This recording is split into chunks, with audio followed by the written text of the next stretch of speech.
Você tá tendo queda de cabelo? Ou teu cabelo tá ficando muito fininho, tá caindo demais no banho, tá percebendo que tá tendo áreas em que cada vez menos cabelos crescem? Se você quiser saber mais sobre esse assunto e muito mais sobre saúde, longevidade, bem-estar, prevenção, já se inscreva no canal, dê o seu like, compartilhe esse vídeo, que eu, Dr. Luiz, conto muito com sua ajuda.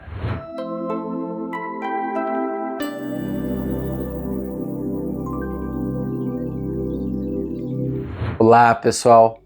Olha, esse assunto sobre os cabelos, sobre a qualidade do cabelo e das unhas também, da pele, são assuntos assim dia a dia no consultório. Por isso que eu resolvi gravar esse vídeo para trazer alguns insights sobre esse importante tema, que é um tema muito sensível a diversas mulheres e também os homens cada vez mais preocupados com a queda de cabelo. Primeiro a gente precisa entender que o corpo, para poder ter muito cabelo, para poder ter unhas fortes, para ter uma pele de qualidade, ou seja, a nossa capa, né, que reveste o nosso corpo, para que a gente possa ter qualidade nesses tecidos, a gente precisa estar muito bem de saúde.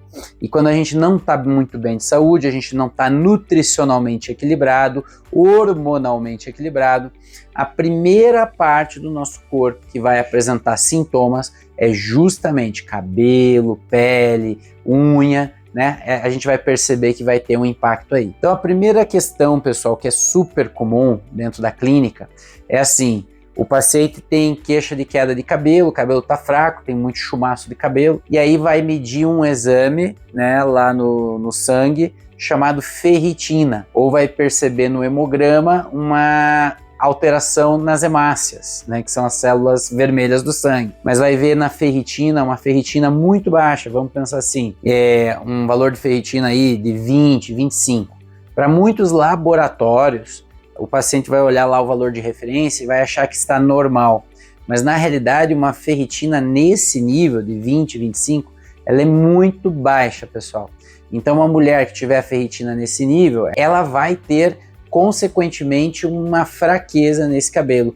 A gente sabe que o ferro é um nutriente essencial para os cabelos, para as unhas também, e para a própria síntese de colágeno, ou seja, nós teremos aí impacto direto. Então não dá para se guiar pelo exame de laboratório, porque o exame de ferritina é como se fosse uma curva de Gauss. Então tem pessoas que estão no cantinho da curva, tem pessoas que estão no outro cantinho da curva e a maioria está no meio. Só que muitas vezes essas pessoas que estão no meio da média são pessoas que também têm sintomas clínicos relacionados à deficiência de ferro. Ou seja, aquele valor de referência do laboratório não é confiável. Então a gente primeiro precisa olhar para a ferritina, porque se a ferritina estiver baixa, consequentemente o cabelo não vai estar bom. Por outro lado, ferritinas muito elevadas, acima lá de 150, 160, já mostrando que possivelmente essa pessoa tem um processo de inflamação crônica silenciosa, né, que às vezes a pessoa não tem grandes repercussões clínicas, mas o fato de a pessoa estar muito inflamada também pode aumentar a queda de cabelo. Ou seja, estamos falando de um micronutriente, de um metal fundamental de estar em equilíbrio no corpo. Estamos falando aqui de valores de referência entre 80 a 130 por ali, é o valor ideal tanto para homens quanto para mulheres da ferritina. O cabelo ele sofre influência de várias coisas no nosso organismo. E uma das que eu mais vejo na clínica, no dia a dia, são as disfunções tireoidianas, que eu já venho falando aqui no canal. Tem um vídeo aqui só sobre tireoide, depois se vocês quiserem se aprofundar nessa compreensão. Mas a tireoide fabrica dois hormônios essenciais, a tiroxina e a triiodotironina, também chamados de T4 e T3. E a gente sabe que o T3, que é o hormônio biologicamente ativo, ele é muito importante para todos os processos celulares. Qualquer célula do nosso corpo precisa de T3 atuando em nível mitocondrial para termos energia, para podermos oxidar a glicose, podemos oxidar a gordura para ter energia para o metabolismo, fazer síntese de adenosina trifosfato. Agora imagina uma célula como a do cabelo, que ela é muito trocada, ela precisa ter um turnover muito contínuo, ela necessita muito de mitocôndrias saudáveis. E se a pessoa não tiver o T3, que é esse hormônio, que é como se fosse uma vela de ignição. Assim como a gente tem a vela de ignição do carro, a nossa vela de ignição de energia do nosso corpo é o T3, né? Se a gente não tiver uma síntese ideal desses hormônios tireoidianos, nós já vamos ter impacto brutal no cabelo. Então isso também é um outro aspecto que tem que ser muito bem avaliado, porque infelizmente grande parte dos pacientes hoje que eu atendo, eles têm distúrbios e disfunções da tireoide, geralmente para baixo, para o hipotireoidismo, para deficiência de T3 dentro da célula, né? E eles vão ter queixas relacionadas a unha, cabelo e pele. E muitas vezes eles já foram em vários médicos e vários médicos falaram que a tireoide está normal, porque o TSH está dentro do valor de referência. Aqui também é um exame, pessoal, completamente polêmico, porque o TSH, que é o hormônio que estimula a nossa glândula a produzir, T4 e T3, muitas vezes está falsamente dentro do normal, dentro do valor do laboratório. E também os valores que o laboratório constrói, também é aquela curva de Gauss, que eu falei anteriormente, da ferritina, ou seja, não adianta você estar na média do que é considerado normal, mesmo assim tendo sintomas. Nós sabemos que o nível de TSH hoje, dentro da medicina mais preventiva, dentro da medicina funcional, ele precisa estar entre 0 e 1. Ou seja, grande parte das pessoas com TSH de 2, 2,5, 3, 3,5 já tem sintomas francos de hipotireoidismo, porém não estão sendo tratados adequadamente porque, infelizmente, grande parte aí da medicina, dos médicos, tratam apenas exames de laboratório e não olham para o conjunto de sintomas que tem relação com a baixa síntese de T4 e de T3 no corpo. Às vezes lá o paciente está constipado, o paciente está com a pele seca, o paciente está com queda de cabelo, o paciente está sem energia, está ficando com um humor mais deprimido. Quer dizer, sintomas francos de hipotireoidismo e muitas vezes não estão sendo tratados. Então, outro aspecto que determina muito a saúde do nosso cabelo é um bom nível de T3 intracelular, ou seja, uma boa tireoide, um bom funcionamento tireoidiano para que eu possa ter essa síntese desse capilar, né, cada vez melhor. Um outro hormônio que é muito importante para a questão da queda de cabelo é a DHT, também chamado de dihidrotestosterona. A gente sabe que quando a gente faz suplementação de testosterona, ou quando essa mulher ou esse homem tem uma quantidade de testosterona muito alta no organismo, a testosterona pode seguir dois caminhos metabólicos. Um dos caminhos metabólicos é produzir estradiol através de uma enzima chamada aromatase. O outro caminho metabólico é se transformar em dihidrotestosterona através de uma enzima chamada 5-alfa-redutase. Essa questão de quanto cada pessoa converte ou em estradiol ou em dihidrotestosterona ou fica com testosterona mesmo, é muito individual, pessoal. Então a gente precisa sempre avaliar, diante de uma queda de cabelo, os níveis de DHT e de testosterona, porque é muito importante entender o que está acontecendo nessa rota metabólica, porque a dihidrotestosterona é um hormônio que tem uma ação nos folículos e em todo o corpo muito importante. E quando o paciente tem muita DHT, existe uma tendência a enfraquecer esse folículo piloso e ele vai fazer, né, uma queda mais acentuada, ou seja, também é um hormônio que tem uma ação muito importante dentro dos pelos no nosso corpo. E aí às vezes as pessoas têm alteração da dihidrotestosterona e recorrem a bloquear essa 5-alfa-redutase, essa enzima. E qual é o problema? Existem drogas que agem nessa 5-alfa-redutase. A mais conhecida delas seria a finasterida, a dutasterida. No entanto, são medicamentos com grande efeito colateral a longo prazo. Então é muito comum você pegar homens que estão usando finasterida para o cabelo e lá na frente, depois de 2, de 3, de 5 anos utilizando esse tipo de medicamento, existe uma síndrome muito delicada, muito sensível, que é uma síndrome de uma depressão de finasterida.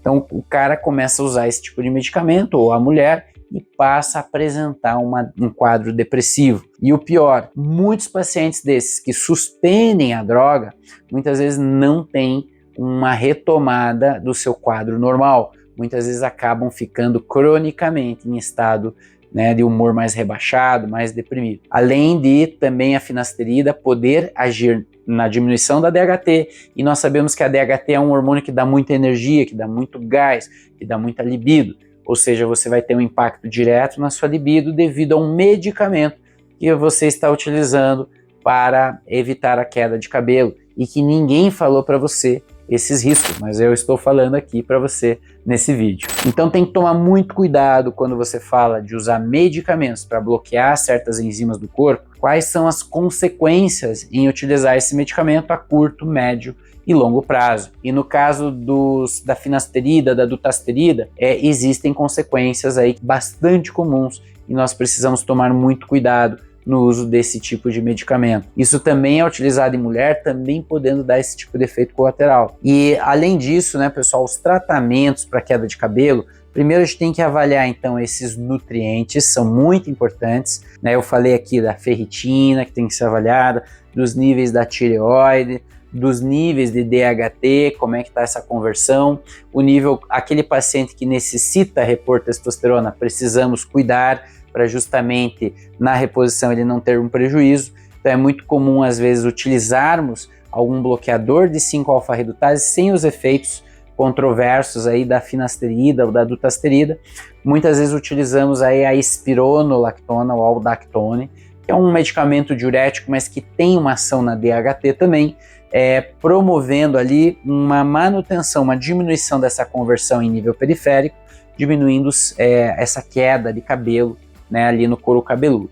Então existem estratégias. Além disso, muitos suplementos podem ser utilizados para evitar uma queda de cabelo. Um dos mais conhecidos é o sal palmeto. O sal palmeto é uma planta em que ela tem uma ação direta nessa conversão, na 5-alfa-redutase, na conversão para DHT, testosterona em DHT. Ou seja, pode ser muito interessante utilizar sal palmeto na suplementação para você ter uma diminuição da queda desse cabelo. Outros aspectos relacionados à queda de cabelo, você pode estar com a tireoide boa, você pode estar com o nível de ferro bom, você pode ter uma DHT controlada e mesmo assim você está com queda de cabelo. Aí a gente vai ter que abrir mais o leque e compreender que cabelo é determinado por vários micronutrientes, biotina, biocolin, vitaminas do complexo B, o próprio ferro, o colágeno, prolina, hidroxiprolina, lisina, todas elas influenciam a síntese do folículo, do bulbo capilar, do capilar. Então, para a gente ter um resultado melhor, a gente tem que fazer uma suplementação de apoio para o nosso paciente. Muitas vezes essa suplementação pode ser feita via oral, através desses ativos. Para você fazer isso, você precisa de um médico ou uma nutricionista para poder ajustar as doses para o seu caso. E além disso, além de fazer na via oral, o que é mais efetivo, que eu vejo que dá mais resultado, é fazer na via endovenosa, por soroterapia.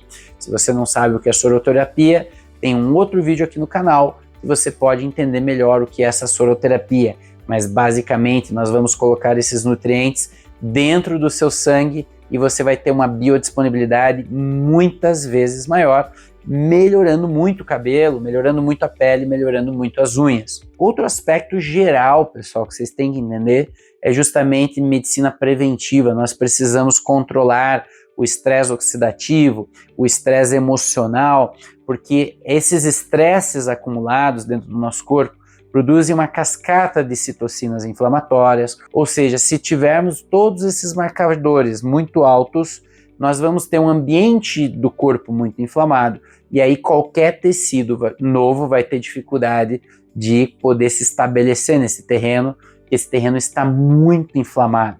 E aí é difícil que um cabelo nasça num couro cabeludo que está muito inflamado. Ou seja, precisamos ver o todo, precisamos ver o estilo de vida também.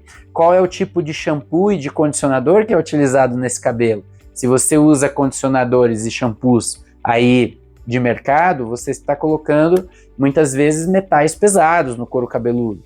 Muitas vezes você está usando alumínio, você está usando chumbo, está usando contaminantes ambientais, né, que muitas vezes agridem toda essa região do corpo. E é claro, se você está agredindo isso todo dia, vai ser um problema para o cabelo. Outro agressor ambiental que é muito sensível ao cabelo é a questão do cloro no nosso banho. Quando a gente toma a ducha, infelizmente essa água está cheia de cloro e o cloro é extremamente tóxico para o nosso corpo, para a nossa pele.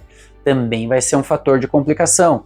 Os banhos exageradamente quentes queimam a região do couro cabeludo e é claro que você vai ter muito mais queda se você está tomando banho muito quente. Então esses são alguns aspectos, né, que eu fui comentando aqui, que são importantes da gente avaliar quando a gente vai olhar essa queixa queda de cabelo. Muitas pessoas me perguntam, tá bom, Luiz, e a história do cabelo branco, o que tem a ver? Bom, cabelo branco, pessoal, é um sinal patognomônico de estresse oxidativo, de envelhecimento, ou seja, nós passamos ali a ter, né, muita inflamação, nós temos muitas citocinas inflamatórias, estamos com o estresse oxidativo aumentado, passamos a ter cabelos brancos. Cabelo branco pode estar numa pessoa jovem, numa pessoa mais idosa, mas uma pessoa que vai tendo mais idade vai aparecendo cabelos brancos. Qual é o grande hormônio que consegue desacelerar todo esse processo? A melatonina. Então, melatonina muitas vezes impacta na cor dos cabelos, mas é claro, não é a melatonina sozinha na suplementação que vai fazer milagre. Você precisa de um gestor desse processo. Você precisa de um médico que acompanhe todo esse processo e individualize para você qual é a sua necessidade. Ficou interessado nesse assunto? Quer agendar a sua própria avaliação para a gente poder olhar o seu caso de uma forma personalizada? Clica aqui embaixo, acesse o link de agendamento de consulta, que eu vou ter o maior prazer em ajudá-lo nessa jornada rumo a uma saúde muito maior e muito mais longeva. E compartilhe esse vídeo com aquele amigo que está preocupado com o cabelo.